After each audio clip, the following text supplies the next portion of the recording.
In the final day of ExileCon, we found out about a lot of changes to currency in Path of Exile 2, and unfortunately this isn't limited to just the look of them. First off, some currencies are disappearing completely. Namely the Alteration, that's gone, as has the Scouring Orb. This means that you can't force a decent magic base on an item to then build on with other currency. It also means if you drop a good base with terrible mods, that base is now useless because you can't drop it down to 0 and start building it back up again. This is going to be a huge change to the way crafting works. It's going to mean that the gear you drop is going to be far more valuable than it was before. They've also noted that they don't want to change the way that trading works. This is going to mean trading a lot more blue items, I feel, and I'm not looking forward to that. In addition to the changes, Chaos Orbs are going to work completely differently to how they do now. Today, when we hit an item with a Chaos Orb, it re-rolls all of the mods. So all the mods come off, and then a random set of mods come back on. In Path of Exile 2, it will take one of the mods and remove it, and replace it with a new mod. So basically, a Chaos Orb is now an annulment, followed immediately by an Exalted Orb. Now I can totally see why these changes were made. It really makes the drop of the item much more impactful. But there are several big problems I see with this.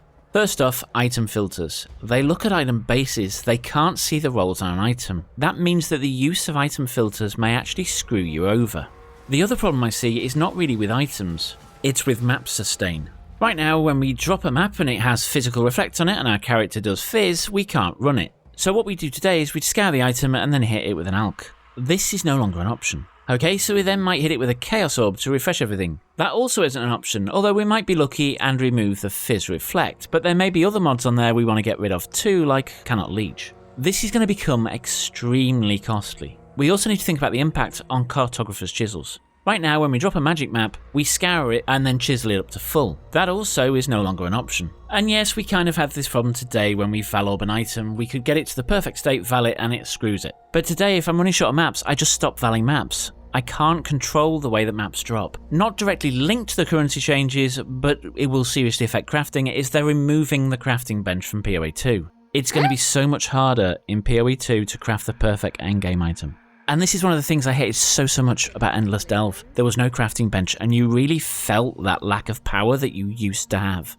Now they have said that they do intend for vendors in towns to be a bigger part of fixing builds and small things with builds like resistances and things. So maybe this completely offsets all of these concerns. But I've just had so many bad experiences with getting decent items from vendors early game that I just don't see it. And also, your vendors aren't going to solve the map problem. Map problems aside, these changes are probably going to affect SSF players more than any other because they're going to have to craft all their items. And even though I play Trade League, it's going to affect me more than others because I play with an SSF mentality even in Trade League, only buying or selling what I absolutely have to. You may have guessed from my tone that I really dislike these changes. I'm just so scared that I'm going to hate Path of Exile 2 because of this. So I'm calling on all of you to put something in the comments to help me see the upside of this change, or just tell me how much you hate it as well and we can live in our own bubble of sorrow together.